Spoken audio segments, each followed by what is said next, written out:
Friends, welcome to गीतांजलि's note making classes. आज जिस टॉपिक पर हम डिस्कस करने वाले हैं वो है बीएड फर्स्ट सेमेस्टर का ICT for enriching teaching and learning का unit 1 information and communication technology का सेक्शन 1.2 इंफॉर्मेशन टेक्नोलॉजी। फ्रेंड्स, आज हम जानेंगे कि इस सेक्शन से आपके एग्जाम में क्या क्वेश्चन आ सकता है और आप उसे किस तरह अटेंड करें। आज इस वीडियो में हमारा फोकस रहेगा knowledge explosion, preservation and retrieval of knowledge. इस सेक्शन से जो सवाल आ सकता है आपके बीएड एग्जाम में वो हो सकता है, how is information technology used for knowledge explosion, preservation and retrieval, या फिर what do you mean by technology in education and technology of education. तो चलिए आज हम जानते हैं फर्स्ट क्वेश्चन को आप किस तरह अटेंड करेंगे अपने एग्जाम में। फ्रेंड्स, हम क्वेश्चन के आंसर पर डायरेक्टली जाने से पहले कुछ चीज़ें समझ लेंगे तो वो आंसर हमें समझने में इजी होगी, और सिर्फ यही चैप्टर, यही सेक्शन नहीं बल्कि कंप्लीट आईसीटी में यूजफुल होगा ये पेज आपको। पहली बात है, कंप्यूटर में जो हम लिखते हैं वो कंप्यूटर नहीं समझता। कंप्यूटर वही चीज़ समझता है उसे जो कंप्यूटर लैंग्वेज में दिया जाता है, यानी उसके अंदर जो चीज़ें बाइनरी लैंग्वेज में फॉर्म में आती है। इसको सिंपल तरीके से समझें तो अगर हम एक फ़ैन ले तो फैन दो ही चीज़ें समझ सकता है। अगर लॉजिकली हमें उसे समझना बोले तो वो है या तो ऑन होगा या ऑफ होगा, उसके साथ और कोई चीज़ किसी भी आप इलेक्ट्रिकल इंस्ट्रूमेंट के साथ नहीं हो सकता। या तो एक इलेक्ट्रिकल इंस्ट्रूमेंट ऑन होगा या ऑफ होगा। इसी चीज़ को हम बाइनरी लैंग्वेज में 0 एंड 1 कहा जाता है, यानी ऑफ को अगर 0 पकड़ा जाए तो ऑन को 1 पकड़ा जाएगा। और यही चीज़ कंप्यूटर समझती है, यही ऑन एंड ऑफ समझती है। यानी अगर मुझे एक ए लिखना है, कैपिटल ए लिखना है, तो मुझे कंप्यूटर को of, on, of, of, of, of, of and on ये कॉम्बिनेशन देना होगा।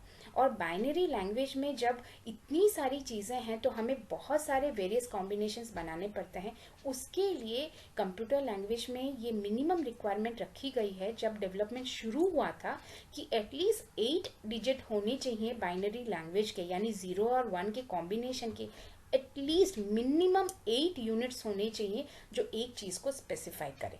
यानी अगर आप एक सिंपल माउस क्लिक भी कर रहे हैं या फिर स्क्रॉल डाउन कर रहे हैं या कोई भी चीज़ माउस को मूव कर रहे हैं, टाइप कर रहे हैं, पिक्चर्स यूज़ कर रहे हैं, उसके लिए हर एक इंस्ट्रक्शन को, हर एक राइटिंग को कंप्यूटर बाइनरी लैंग्वेज में चेंज करता है। तभी कंप्यूटर उसे समझ पाता है और स्टोर भी वो बाइनरी लैंग्वेज में करता है। तो पहली बात, हमारा इंस्ट्रक्शन देना उसे इनपुट कहते हैं, वो उसके अंदर जाके उसे बाइनरी लैंग्वेज में कन्वर्ट करता है, और जब हमें वापस चाहिए वो डेटा को तो वो वापस हमें उस फॉर्मेट में लाता है जो हमें समझ में आता है। यानी बाइनरी लैंग्वेज में से वो उस फॉर्मेट में हमें प्रेजेंट करता है जो अंडरस्टैंडेबल हो, और अंडरस्टैंडेबल लैंग्वेज में जाती है एक्सएमएल लैंग्वेज, एचटीएमएल लैंग्वेज। वैसे बहुत सारी लैंग्वेजेस हैं पर ये बहुत इम्पॉर्टेंट है और डेली यूज़ में आता है एक्सटेंसिबल मार्कअप लैंग्वेज और हाइपरटेक्स्ट मार्कअप लैंग्वेजेस। ये आप इंटरनेट में देख सकते हैं। एचटीएमएल जो पेज आप देखते हैं इंटरनेट में वो कंप्लीट एचटीएमएल में फॉर्म्ड होता है। तो ये है अंडरस्टैंडेबल लैंग्वेज जो एक कंप्यूटर हमें देता है, यानी हमने डेटा दिया कंप्यूटर को और वो कंप्यूटर ने उसे प्रोसेस करके बाइनरी फॉर्म में स्टोर किया, बाइनरी फॉर्म से वापस चेंज करके वो हमें एक ऐसे फॉर्म में देता है जो हमें अंडरस्टैंडेबल हो। तो ये जो प्रोसेसिंग पार्ट है, लेकर स्टोर करना और वापस रिट्राइव करना, उसे हम प्रोसेस कहते हैं। और वो बाहर हमें जब स्क्रीन में दिखाता है हम उसे आउटपुट कहते हैं। यानी कंप्यूटर कोई भी चीज़ जब एक प्रोसेस में जाती है तो उसमें डेटा जाता है, प्रोसेस होता है और उसके बाद आउटपुट होता है। आप एक ड्राइंग भी कर रहे हों तो एक फिगर बनाई जाती है, उसमें कलरिंग होती है, एक डेटा जाता है यानी क्या फिगर बनाया जाएगा, उसके बाद उसे प्रोसेस किया जाता है, कलरिंग की जाती है और आउटपुट एक पिक्चर आती है। तो वही चीज़ कंप्यूटर में भी है, बट डिफरेंस है कि कंप्यूटर सिर्फ 0 और 1 को समझ सकता है। तो बाइनरी लैंग्वेज समझता है उसे कंप्यूटर लैंग्वेज कहा जाता है या मशीन लैंग्वेज कहा जाता है। और अंडरस्टैंडिंग, हमारे अंडरस्टैंडिंग के लिए वो उसे एक अंडरस्टैंडेबल फॉर्म में लेकर आता है, जिसके लिए एक सॉफ्टवेयर ज़रूरत पड़ता है जो वो बाइनरी को समझ के, यानी अगर कंप्यूटर में ये फॉर्मेट में है, स्टोर्ड है इस में, तो वो हमें बाहर आउटपुट पे स्क्रीन में ए दिखाता है। तो ये चीज़ कौन सा चीज़ करती है, कौन सी सॉफ्टवेयर करती है, वो होती है अंडरस्टैंडेबल लैंग्वेज। जो सॉफ्टवेयर यूज़ करती है वो ये सॉफ्टवेयर होती हैं like XML and HTML। I hope ये चीज़ आपको क्लियर हो गई है। अब अगर हम बात करें इम्पॉर्टेंट पार्ट्स की, तो कंप्यूटर के दो इम्पॉर्टेंट पार्ट्स रहेंगे, एक तो सॉफ्टवेयर और एक हार्डवेयर। सॉफ्टवेयर वो रहेगा जो कम्प्लीटली आप जो डेटा दे रहे हैं, चाहे माउस क्लिक हो, एक ए लिखना हो, उसको बाइनरी फॉर्म में कन्वर्ट करता है और बाइनरी फॉर्म को कम्प्लीटली आपके अंडरस्टैंडेबल फॉर्म को कन्वर्ट करता है। उसे हम कहते हैं सॉफ्टवेयर। वो चीज़ जिससे कंप्यूटर ऑपरेट करती है। आप अगर माउस को हिला रहे हैं, वो कर्सर मूव कर रहा है, ये कम्प्लीटली इंस्ट्रक्शन कंप्यूटर के दिए गए हैं और वो इंस्ट्रक्शन वो स्टोर किया है बाइनरी लैंग्वेज में, और वो जहाँ स्टोर किया है that is also a software. और वो चीज़ जो वहाँ से रिट्राइव करके आपको दिखाती है, वहाँ से अंडरस्टैंड करके आपको एक समझने जैसा सिचुएशन लाके वो दिखाती है, वो भी एक सॉफ्टवेयर है। यानी completely programs use by computers, उसे हम सॉफ्टवेयर बोलते हैं। मैंने MS पावर पॉइंट इसलिए लिया है क्योंकि मैं अपना पूरा प्रेजेंटेशन जो कर रही हूँ यहाँ, वो पावर पॉइंट की वजह से कर पा रही हूँ। तो मैंने ये सॉफ्टवेयर का यहाँ लिया है। MS के अंदर MS वर्ड भी जाते हैं। MS होता है Microsoft which is a company, तो उनके द्वारा बनाई गई सॉफ्टवेयर जो पावर पॉइंट है, एक्सेल है, वर्ड है, ये कुछ बहुत ही फेमस सॉफ्टवेयर्स हैं जो आप हर कंप्यूटर में पाएंगे अगर उसमें माइक्रोसॉफ्ट इंस्टॉल है तो। और रही बात हार्डवेयर की, हार्डवेयर ये है कि कोई भी पार्ट आप कंप्यूटर का छू सकते हैं, वो हार्डवेयर है।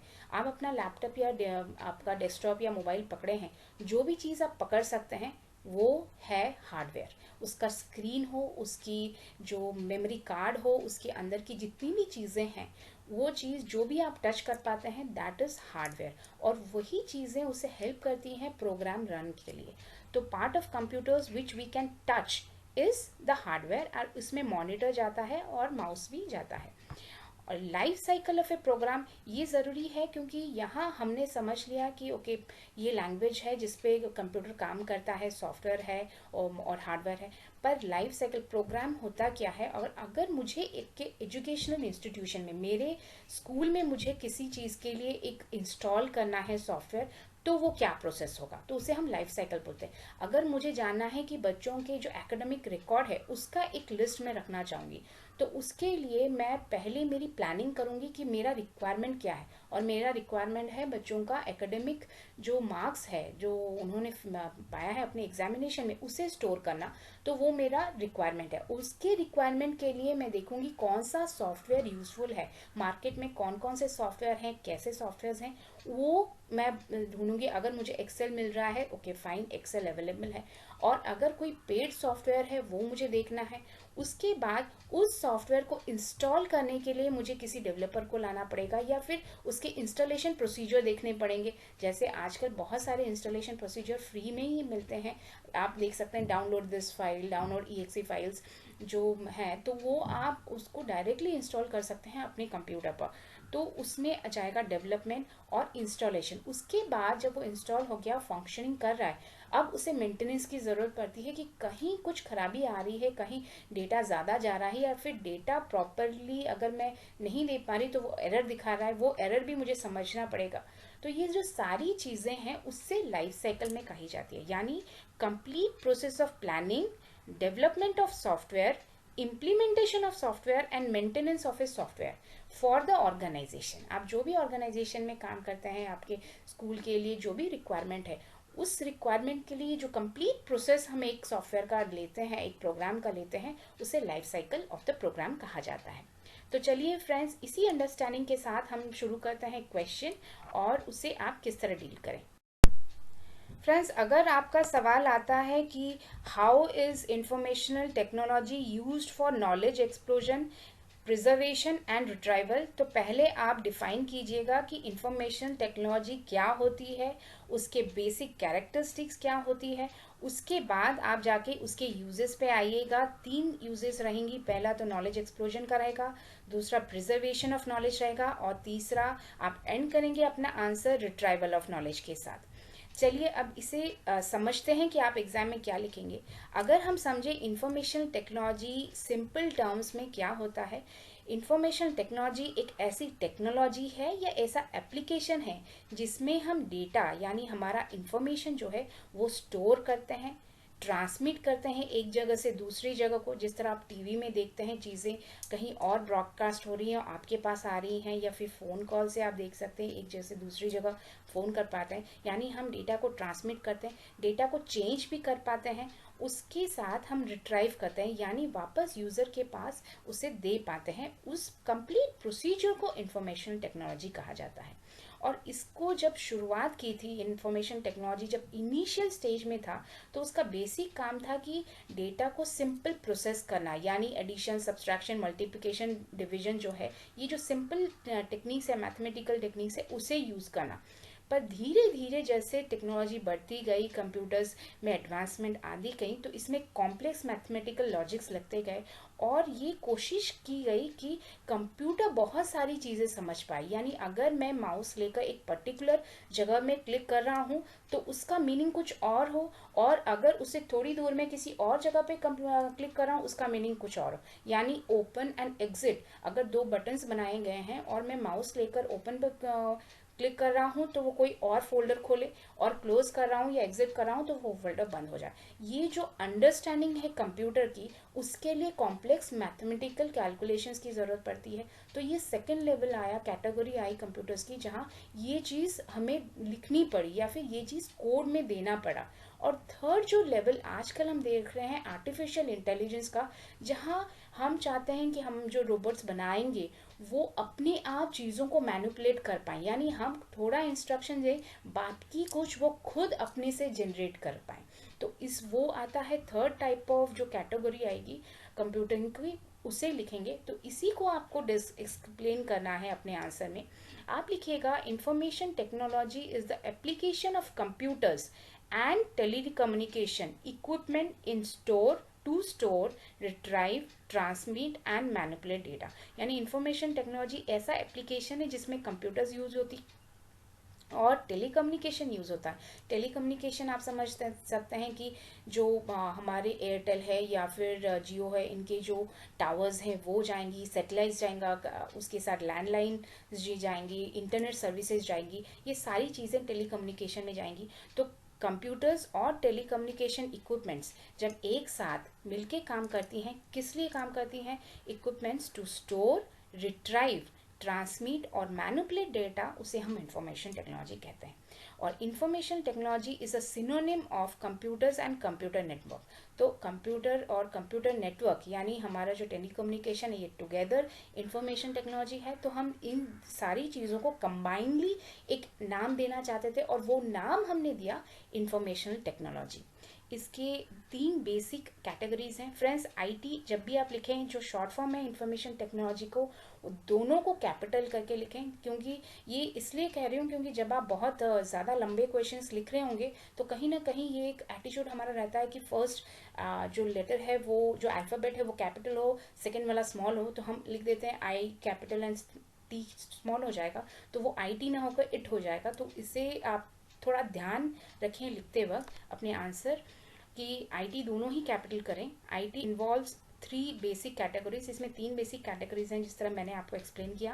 पहला वाला टेक्निक ऑफ प्रोसेसिंग डाटा, यानी सिंपल कैलकुलेशंस टेक्निक्स जिसमें सिंपल मैथमेटिकल कैलकुलेशंस होते हैं, एडिशन, सब्सट्रैक्शन, मल्टीप्लिकेशन, डिवीजन, इससे शुरुआत हुई थी कंप्यूटर्स की। उसके बाद application of mathematical methods for decision making, इसके बाद लॉजिकली मैथमेटिक्स जो इन्वॉल्वमेंट उसमें ज़्यादा हुआ और बेटर मैथमेटिशियंस इनमें इन्वॉल्व हुए, और वो चीज़ ये आई कि जो डिसीजन मेकिंग कंप्यूटर्स की जो डिसीजन मेकिंग है उसमें लॉजिकल रीजनिंग जाए और कैलकुलेशंस जाए, मैथमेटिकल टफ कैलकुलेशंस कह सकते हैं, कॉम्प्लेक्स कैलकुलेशन कह सकते हैं, वो इन्वॉल्व हों, वो गए सेकंड कैटेगरी में। और थर्ड कैटेगरी था higher order thinking through computer programming, यानी कंप्यूटर खुद अपने आप से कुछ अपनी थिंकिंग प्रोसेस कर पाए, उस तरह की higher order thinking programming, computer programming हम कंप्यूटर्स में डालें, इसका रिजल्ट हैगा आर्टिफिशियल इंटेलिजेंस या फिर रोबोट मेकिंग में। अब जिस पार्ट पे हम आएंगे वो है uses of information technology in knowledge explosion. तो यहाँ आप डिस्क्राइब कीजिएगा कि नॉलेज एक्सप्लोजन क्या होता है, उसके बाद आइएगा कि किस तरह इंफॉर्मेशन टेक्नोलॉजी हमें हेल्पफुल होती है नॉलेज एक्सप्लोजन में, यानी उसे रेगुलेट करने में या फिर नॉलेज के डिस्ट्रीब्यूशन में किस तरह इंफॉर्मेशन टेक्नोलॉजी का हम यूज़ करते हैं। तो पहले में आप लिखिएगा कि knowledge explosion is rapid spread of knowledge. तो ये डेफिनेशन है, सिंपल डेफिनेशन है कि अगर नॉलेज बहुत रैपिड स्पीड में बढ़ता है और उसका मास बहुत ही ज़्यादा बढ़ता जा रहा है तो हम उसे नॉलेज एक्सप्लोजन कहते हैं। उसके साथ इंफॉर्मेशन टेक्नोलॉजी का जो यूज़ है वो होता है कि it is use to develop and make education more flexible, logical and orderly. यानी इंफॉर्मेशन टेक्नोलॉजी की वजह से एजुकेशन जो हो गया है वो फ्लेक्सिबल हो गया है, यानी कोई किसी भी वक्त में बैठ के आप ले सकते हैं, एजुकेट कर सकते हैं। जैसे ये जो यूट्यूब का चैनल है आप किसी भी टाइम में देख सकते हैं, and this is all thanks to information technology only.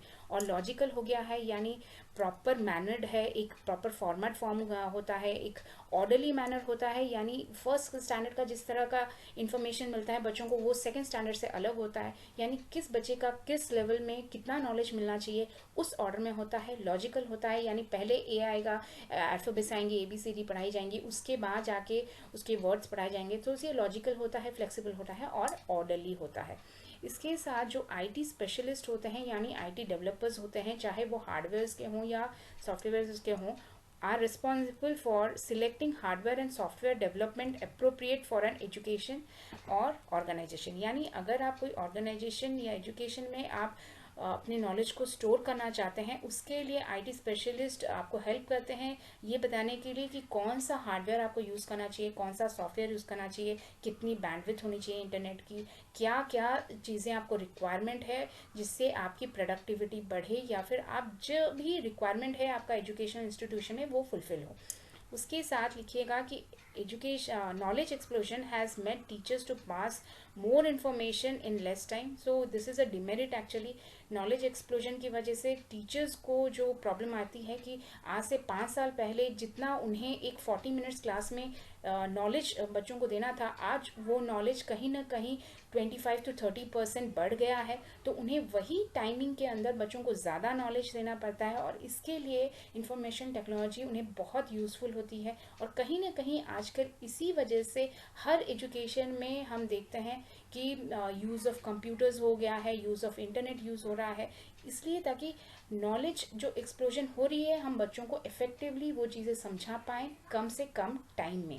तो लिखिएगा कि knowledge explosion has made teachers to pass more information in less time and for this information technology has help to pass on information more effectively to learners.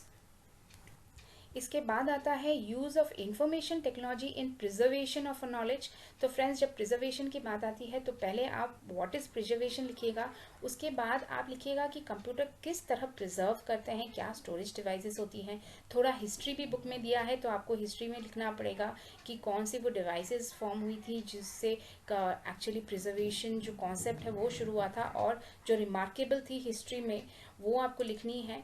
तो उसको आप थोड़ा explain इसी तरह से कीजिएगा और उसके साथ ये भी डेटा दीजिएगा कि प्रेजेंट सिचुएशन में कितना एक्चुअली डेटा स्टोर होता है बाय इंफॉर्मेशन टेक्नोलॉजी और वो कितना यूज़फुल हो पाता है, उसको भी आपको इसी के अंडर लिखना है।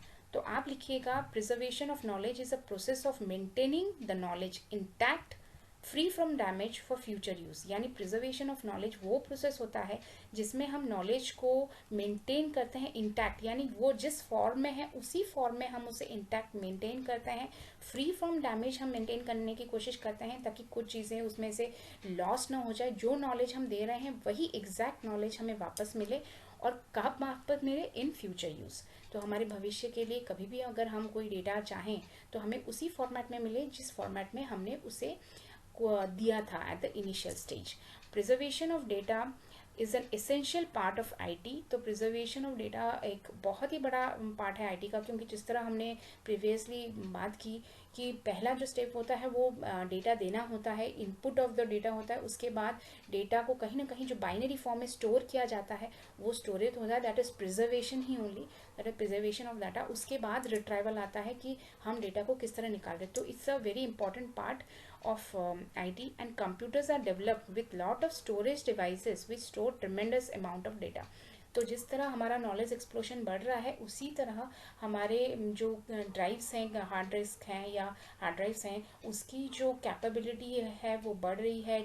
और हम 2 GB data, 4 GB data use करते हैं, और उसके साथ हमारे जो स्टोरेज डिवाइसेस हैं उनके अमाउंट भी बहुत ज़्यादा बढ़े जा रहे हैं। तो दिस इज़ व्हाट कि नॉलेज के साथ हमारा जो इंफॉर्मेशन टेक्नोलॉजी का जो स्टोरेज सिस्टम है वो भी बढ़ रहा है। द मेन जो इसमें ये कही गई है कि दोनों ही साइमल्टेनियसली बढ़ रहे हैं, और इसी की वजह से एक्चुअली आईटी की डेवलपमेंट की वजह से ही हम नॉलेज का एक्सप्लोजन को स्टोर कर पा रहे हैं।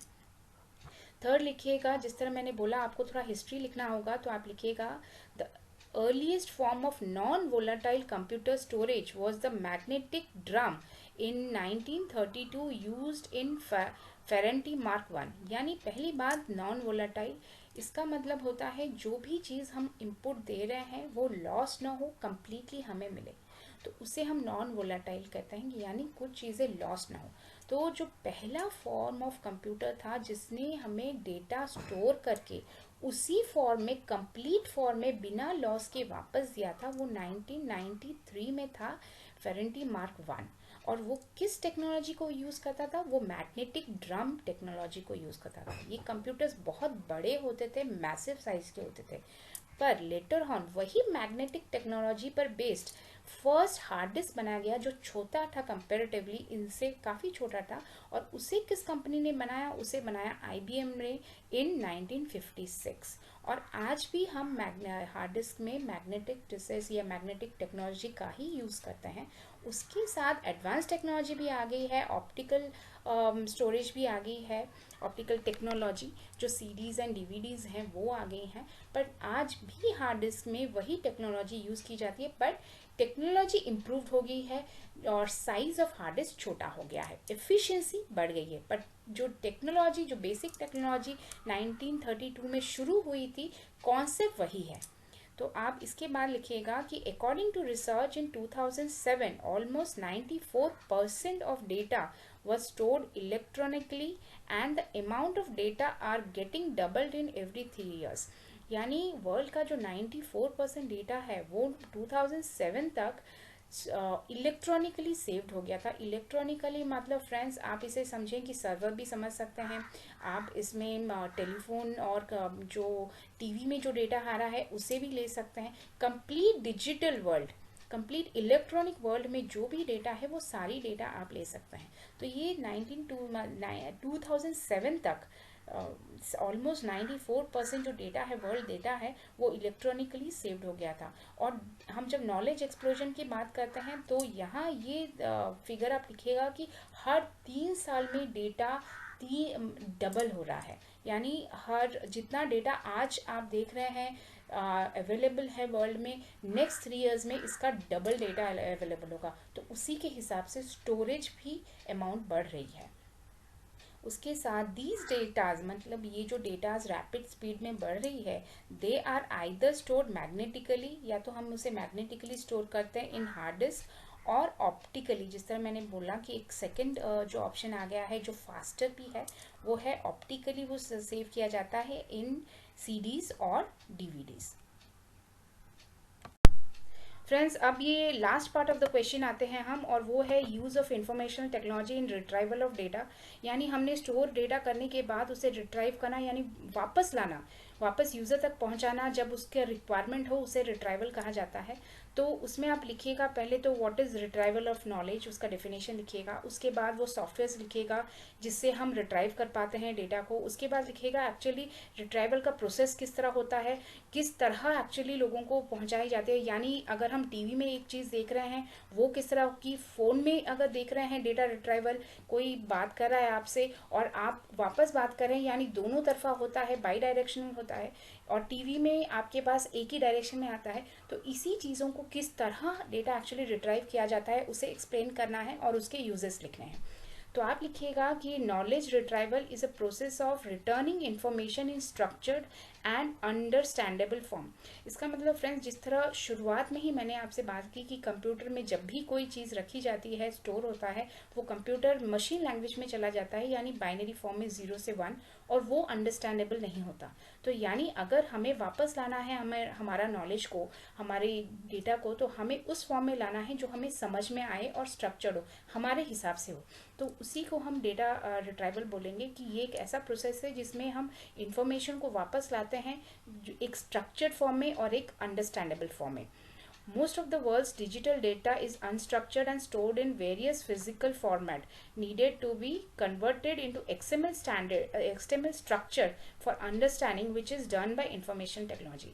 इसका मतलब जितने भी डेटा है, मोस्ट ऑफ द डेटा हमने जिस तरह देखा, जो भी डेटा आप स्टोर करते हैं वो बाइनरी फॉर्म को चला जाता है, वो स्टोर होता है हार्ड डिस्क में, जो मैग्नेटिकली स्टोर होता है, ऑप्टिकली स्टोर होता है। तो ये चीज़ें हमें समझ में नहीं आएंगी। यानी जो भी डेटा स्टोर किया जाता है वो अनस्ट्रक्चर्ड फॉर्म में होता है या फिर स्टोर इन फिजिकल फॉर्मेट। जिस तरह मैंने कहा कि मैग्नेटिक फॉर्मेट में हो या ऑप्टिकल फॉर्मेट में हो, तो ये फिजिकल फॉर्मेट में स्टोर होता है और ये हमें समझ में नहीं आता। तो उसे हमें ऐसे फॉर्मेट में कन्वर्ट करना पड़ता है जो हमें अंडरस्टैंडेबल हो। तो हम उसे कन्वर्ट करते हैं किस फॉर्मेट में? एक्सएमएल स्ट्रक्चर में कन्वर्ट करते हैं ताकि हम उसे समझ पाएँ। और ये जो चेंज करना होता है, स्टोरिंग तो होता ही है, और ये जो चेंज करना होता है अंडरस्टैंडेबल फॉर्म में, वो भी इंफॉर्मेशन टेक्नोलॉजी करता है, तो which is done by information technology. तो ये उसका यूज़ है कि रिट्राइविंग ऑफ द डेटा, हमने स्टोर तो कर दिया, retrieving of the data in a understandable form, उसके लिए इंफॉर्मेशन टेक्नोलॉजी की यूज़ होती है।